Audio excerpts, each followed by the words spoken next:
I present to you my traditional briefing on the events that I consider relevant, important, and worthy of your esteemed attention.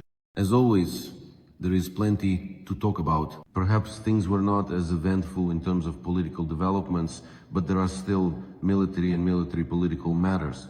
Because Russia is escalating the situation in many ways, even using Putin, or rather, he's doubled to keep up the pressure and try to intimidate Ukraine.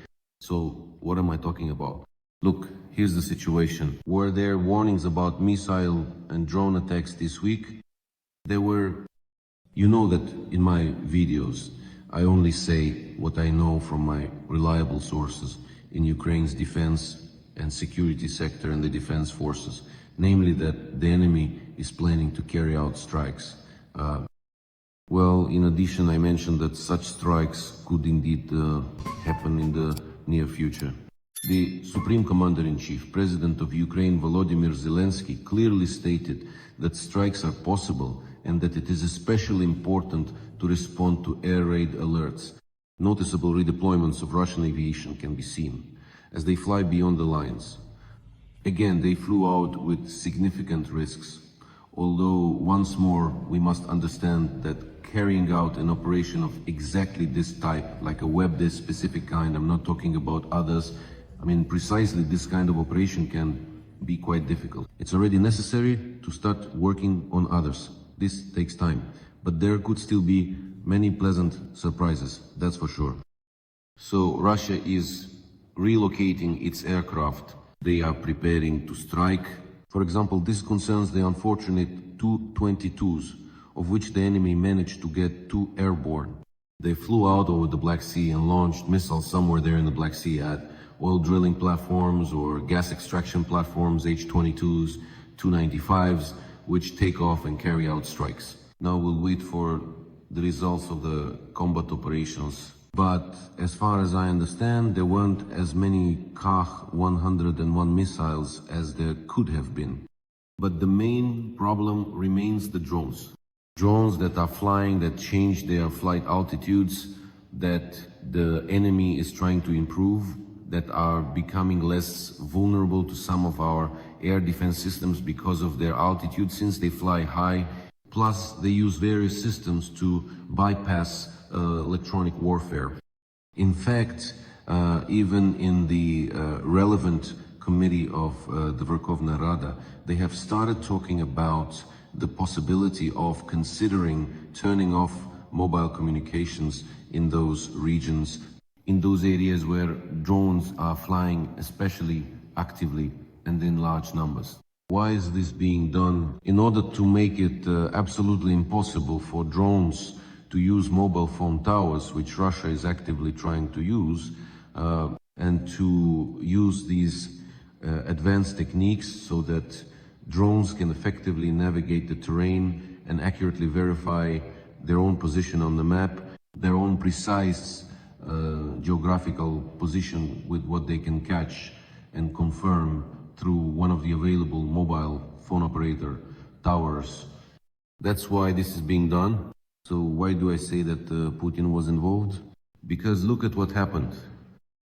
There were warnings about possible attacks, including during the night of June 8th to 9th. In fact, such an attack did take place.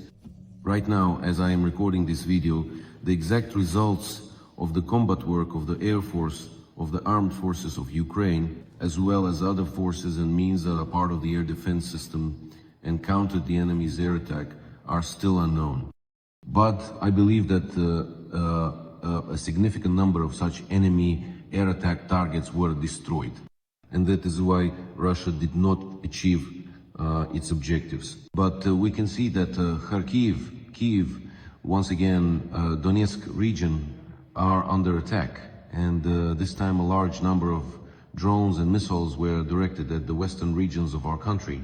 Basically, a situation is already developing where from time to time Russia carries out such strikes, especially when it comes to the use of missiles. Statistics show that about 60%, for example, of those same caliber missiles that the enemy launches from the Black Sea are headed toward the western regions when it comes to calibers.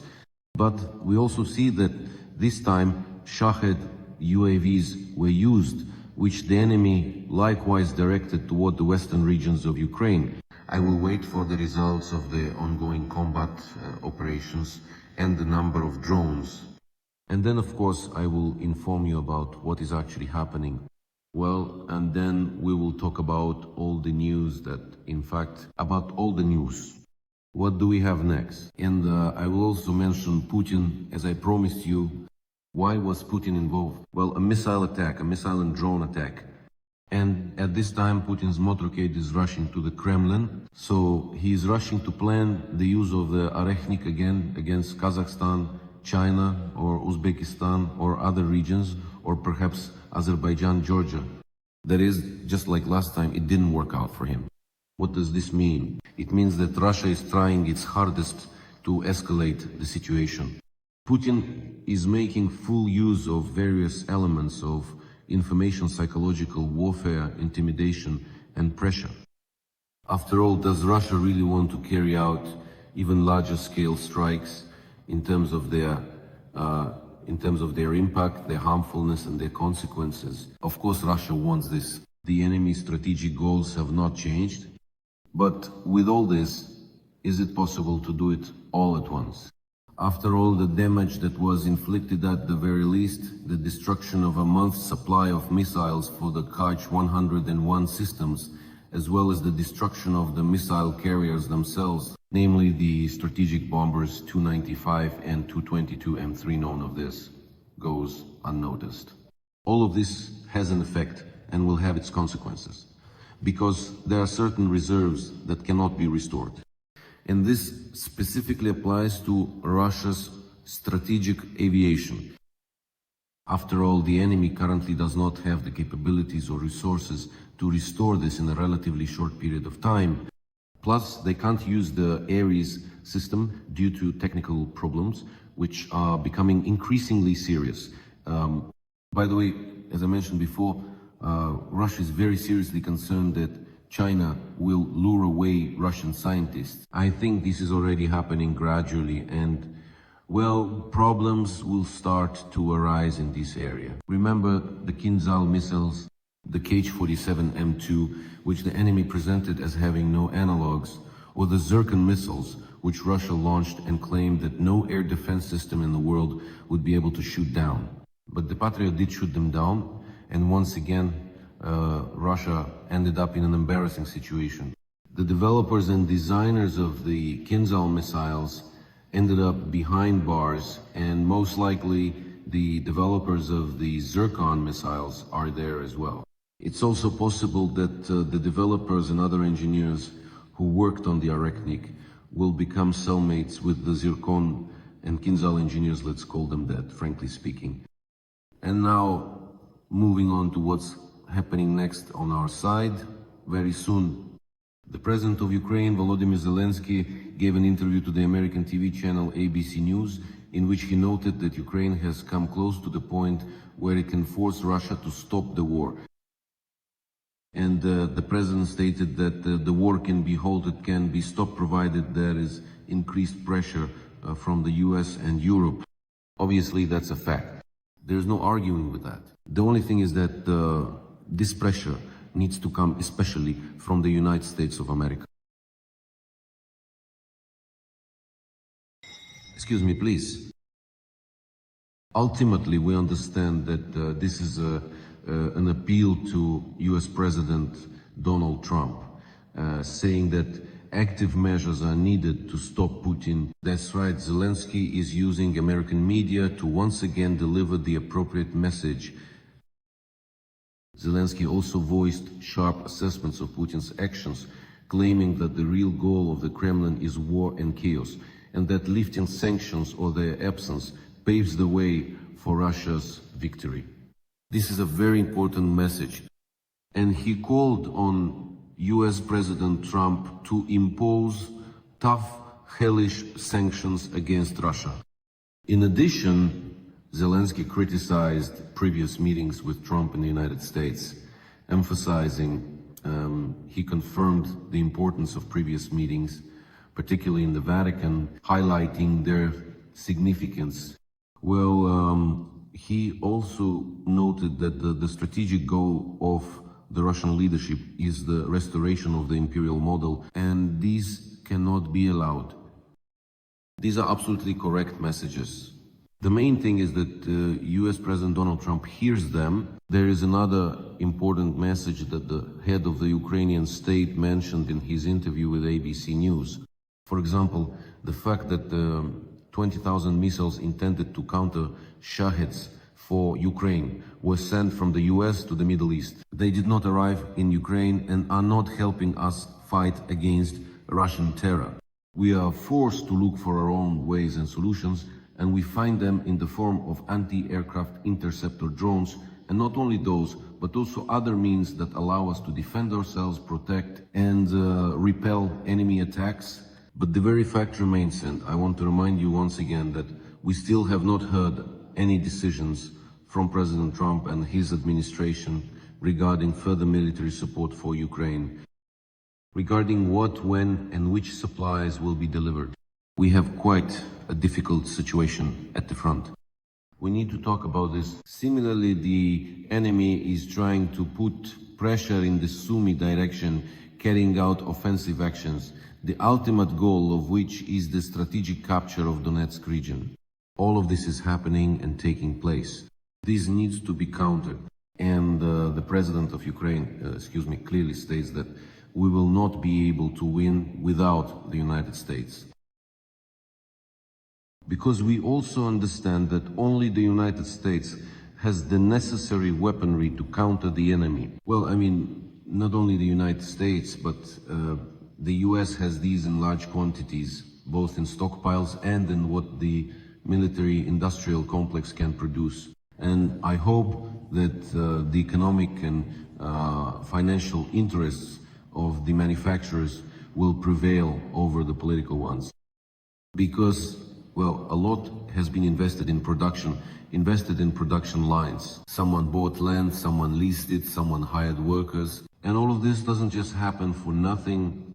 Although Donald Trump, the President of the United States, is currently facing other domestic issues. In addition to that, Elon Musk continues to stir things up, so to speak, and is trying to pursue an expose-driven policy aimed at impeaching Trump. Although there was a flare-up and now the intensity of the discussion has somewhat subsided, the domestic political scene in the US is still heated.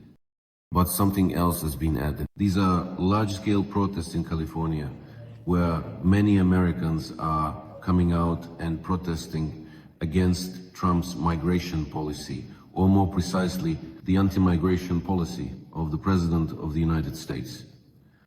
Between 2,000 and 4,000 National Guard troops were deployed to California by Trump's decision, that is, by the decision of the federal government. The goal is to suppress mass protests and demonstrations against the decisions and actions of Donald Trump.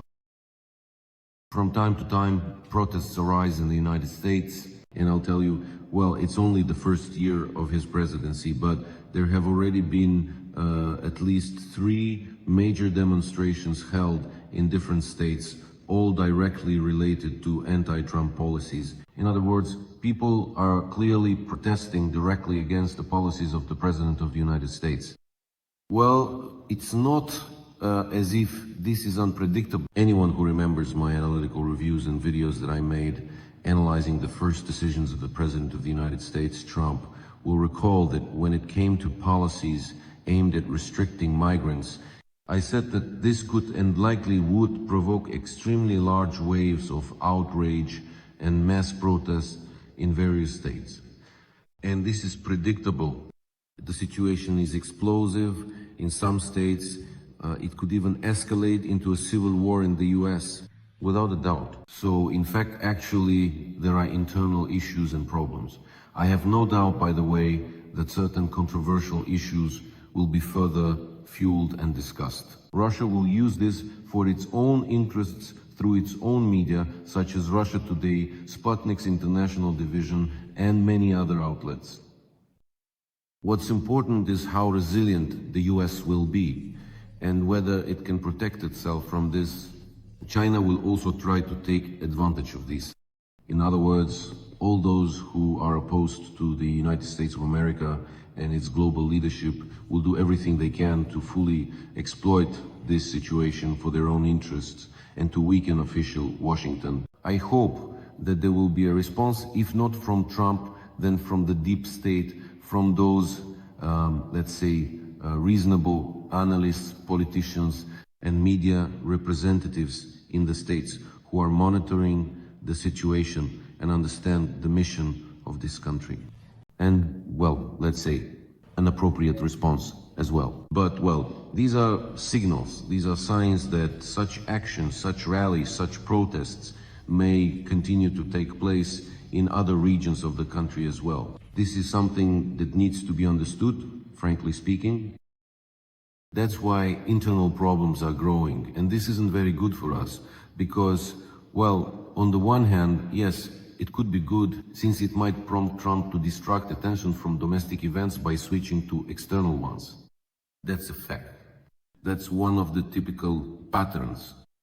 But he has a war with Musk. Let's see how Musk will continue to use this, particularly through the migrant issue, because the billionaire did not support Trump in his anti-migrant decisions. On the contrary, he advocates for involving professionals and so on, seeking them from different countries, because the United States doesn't have enough. Well, I don't know how many are coming through Latin America, but overall, at least a third of highly qualified engineers and technical workers, specifically in the fields of innovation and creativity, have come from abroad to the United States. There are such statistics. So there are many factors at play right now, which ultimately could even lead to a major civil confrontation in the United States. Therefore, this could be an indicator that the US might shift its focus to addressing foreign policy issues as well. And active combat operations are ongoing. Our Ukrainian defense forces are at work. The enemy is trying to advance in the Sumy region. Our actions are taking place in the area of Tyotkino in the Kursk region. Similarly, the enemy is being held back at the border with the Dnipropetrovsk region, where it is critically important for Russia to shift the fighting for propaganda purposes in order to claim that the flames of war have spread further. But I can say that the threat to the Dnipropetrovsk region appears problematic, because in many places the landscape is open. I know this. And of course there isn't as much urbanized area as there is in Donetsk region. But right now, a lot of measures are being taken to wear down the Russian troops even as they approach, and not allow them to push the crucible and flames of this war any further. The fight for Donetsk region will be, well, the most intense, because it is the most important strategic objective for the Russian forces. Plus, the northern flank Sumy region is a buffer zone. This is a way to stretch our forces in defense, an attempt to split up and weaken our reserves. But the plans of our headquarters are clear. And, well, let's put it this way. Appropriate countermeasures are being prepared. We also have plans for the summer campaign.